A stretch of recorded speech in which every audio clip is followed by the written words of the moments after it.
Alright, so part two of learning how to use my phone. No,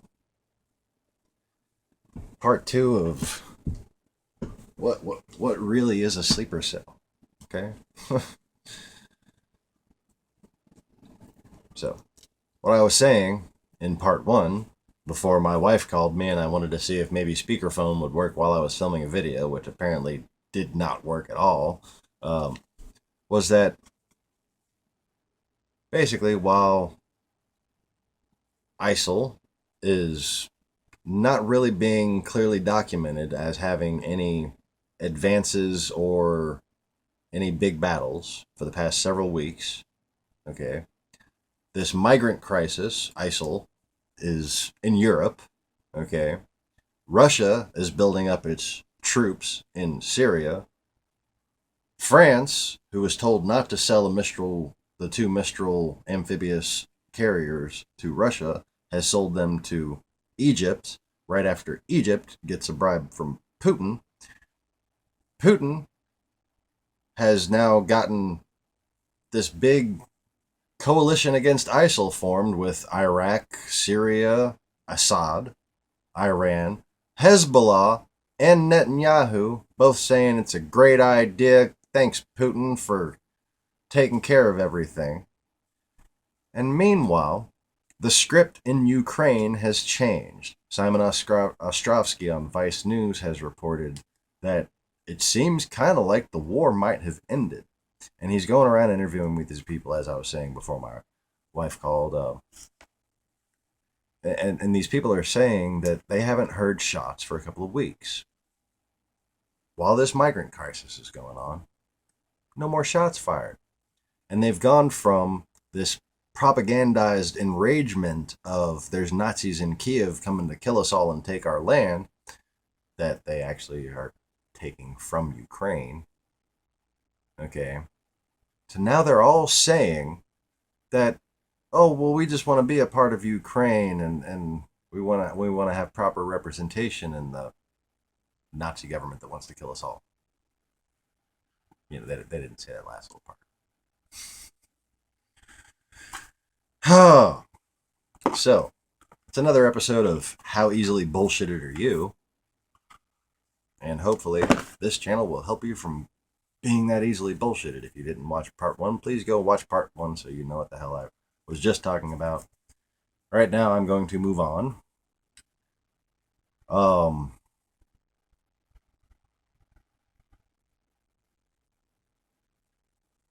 So basically,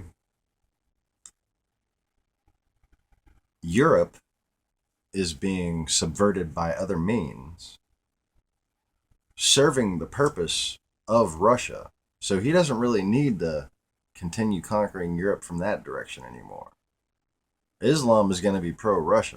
I mean, you think it's a coincidence that people accused Obama of being a secret Muslim? Who's the one who actually acts like a Muslim?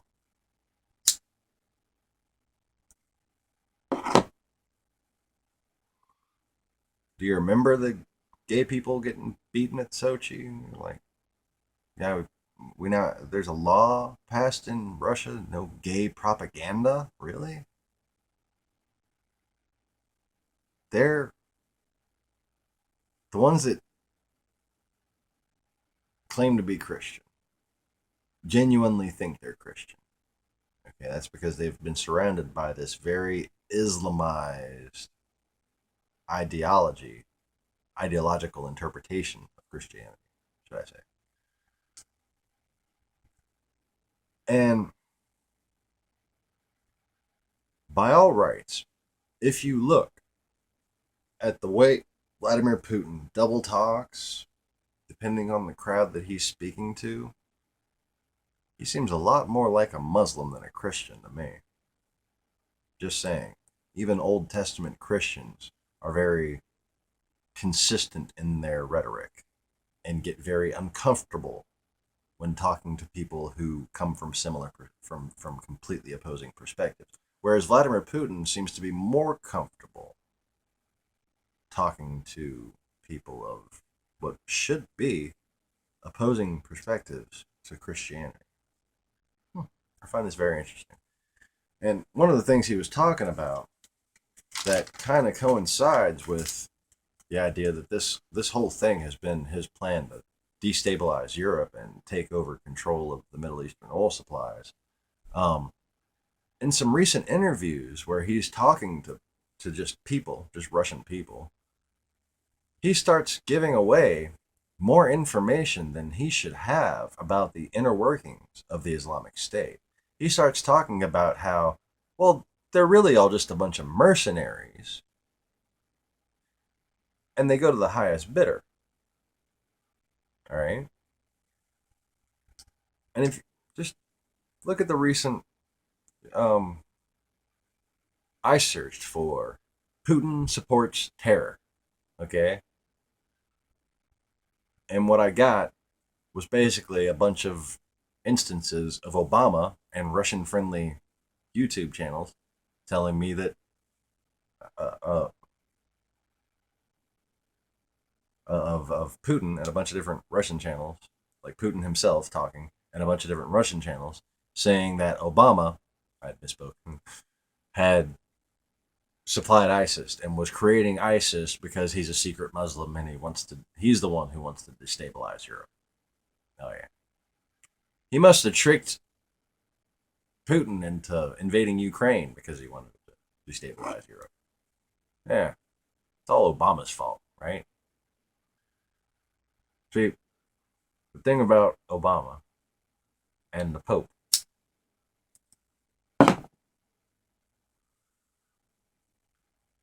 they're just good hearted people who are as naive as you were. Period. They think that they're doing good things. They think they're saving lives. Okay. They're doing what God commands them to do. They're following the words of Christ. Okay. And they're being accused for those very things by the ones who tactically create the situations that you're forced to analyze in a false light. These are plans that are coming from Vladimir Putin. And he's the one telling you that, oh, Obama. And his channels are the ones that are telling you the Pope's Illuminati, New World Order, and blah, blah, blah, Freemasons, blah, blah, blah. They've literally convinced you that the good people are the bad guys. Divided we fall. What can we stand for right now? What do you stand for? What does this country stand for? We're so divided. Anyways.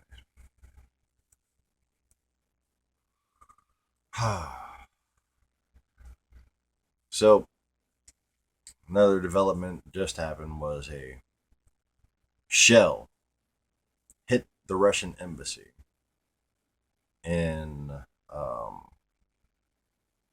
Syria, in Damascus. No damage, no injury, but they're using this opportunity to blame America for supporting ISIL because, they just wouldn't have any fucking weapons if it wasn't for the Americans. Yeah, that's what's going on in Russian media right now. And in fact, Pravda.ru has a headline that reads, "The United States threatening to drown Russia, quote, drown Russia in a sea of fire for supporting Assad." You know what fear-mongering is? Do you know why people use it?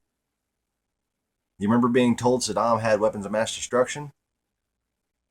Well, they're being told Russia is going, that America, that we are going to turn Russia into a sea of fire for supporting Assad. Did you know that? I didn't know that. I bet you Obama didn't even know that. Oh no, Obama knew because he's Illuminati. No, because that's not what we're planning on doing. People ask for our help and we fucking give it to them. The problem is the people that ask for help are always the weaker people. And even this has been twisted into a form of criticism for American ideals. Wake up. Have some integrity. Have some morals to your analysis. There's nobody with moral integrity to their analysis these days. It's pathetic. The Pope and Obama aren't evil. They just fell for the same crap that you used to fall for. Okay? They're not mobsters. They're not nearly as well connected or powerful in their circles as Vladimir Putin is in his circle. Okay? You just need to realize that. The relative power is so far out of scale.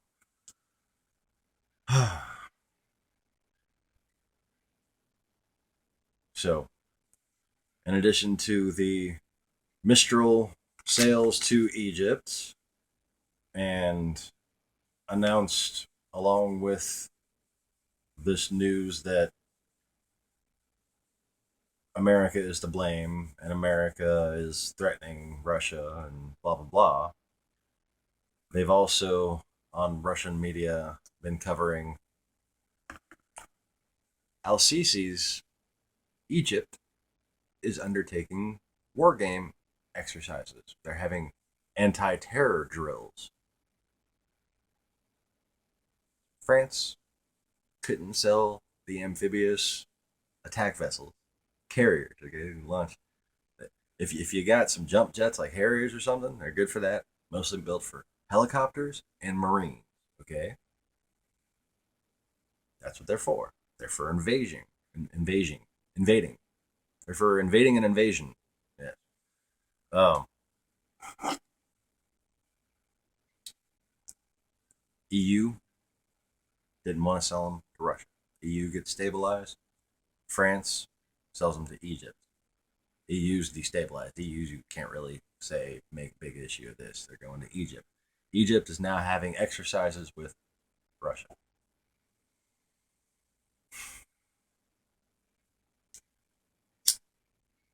But Obama's behind it all because Benghazi, right? Benghazi, where Putin's trying to build a Russian military base. Islamic State are the same little green men who took Donbass. Many of them, the exact people that were there. Some of the Chechen fighters that were there. Oh, just took a train, went around. When they took Mosul, it was, man, it was just right after it went from Chechen fighters to what seemed to be like Russians fighting along a few local thieves and shit. See, Putin started the Donbass thing first with Spetsnaz that actually took government buildings.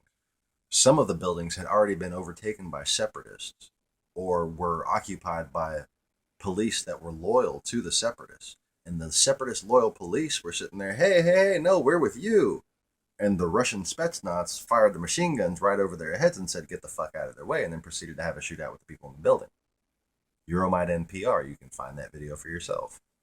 And you can see the Donbass sheriff guy sitting there. I'm from here. I'm not a Ukrainian. I'm a Russian. But they didn't care because they weren't separatists. They were Russian Spetsnaz. This is before you even probably heard about the rebellion even happening. This was in the beginning when they first started taking buildings. Spetsnaz taking those fucking buildings. And then they got these drunk guys to go up on camera.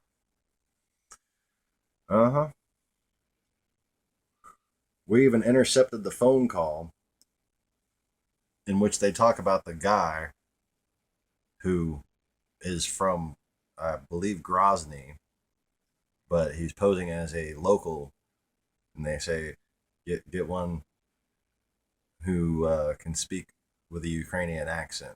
And they come up with this guy, and he winds up being the mayor of Donbass or some shit for almost a year. Anyway, Oh, so okay. Oh, sorry, I gotta stretch. Freaking back hurts. That's that's the end of the notes as we know it, and I feel fine. Um, yeah. So getting back to the initial question, what is a sleeper cell? I've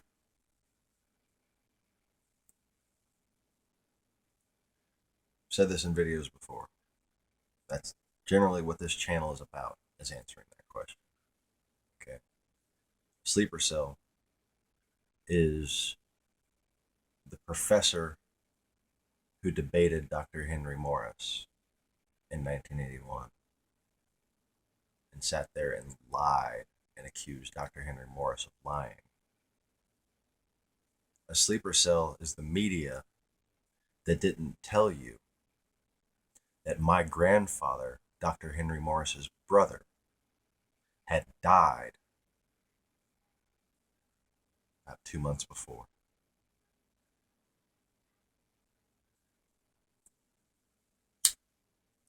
So Dr. Henry Morris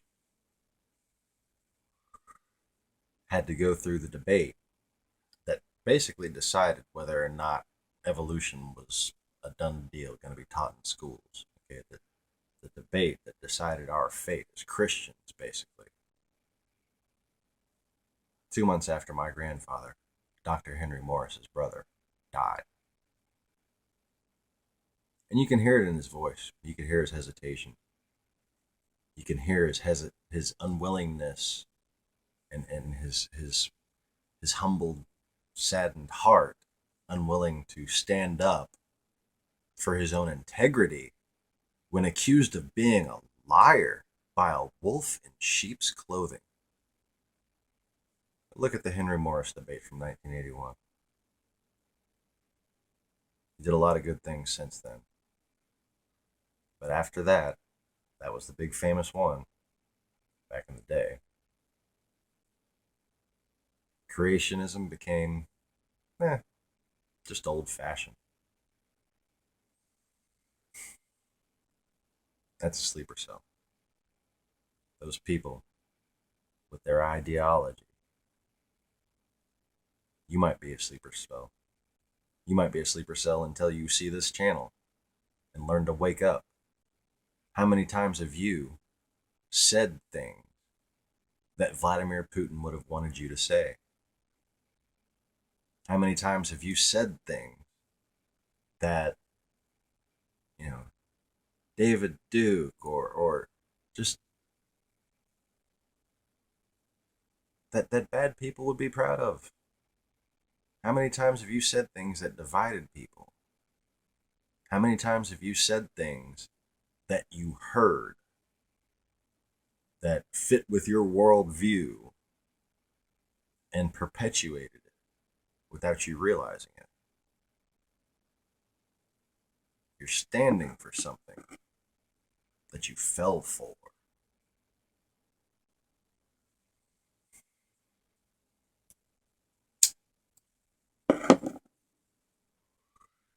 People like to lump Christianity together with other religions. That's a sleeper cell. Okay? And it's made to take the morale from the Christian community. Because the morale of the Christian community, the morale of America, went hand in hand with the American Christian community's ability to better itself, to fight against people who spoke against the words of Christ and said, slavery's okay, segregation's okay, apartheid is okay.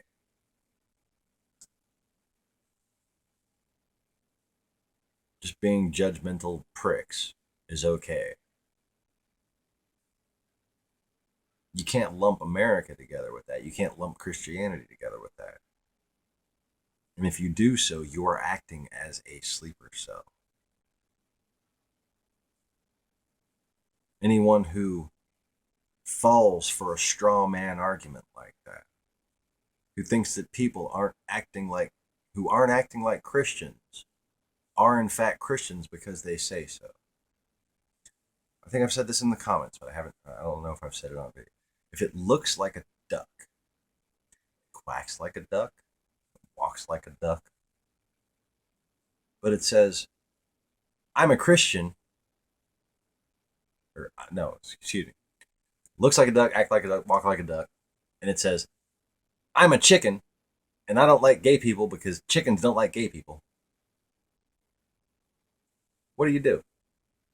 Do you repeat? Oh, well, I don't like chickens because they don't like gay people. It was a duck. What the fuck are you talking about? You're a sleeper cell. You are the part of a slave army. That's another good video from early on where I was starting to get a little more clear about the message I was trying to send. Slave army. Are you the part of a slave army?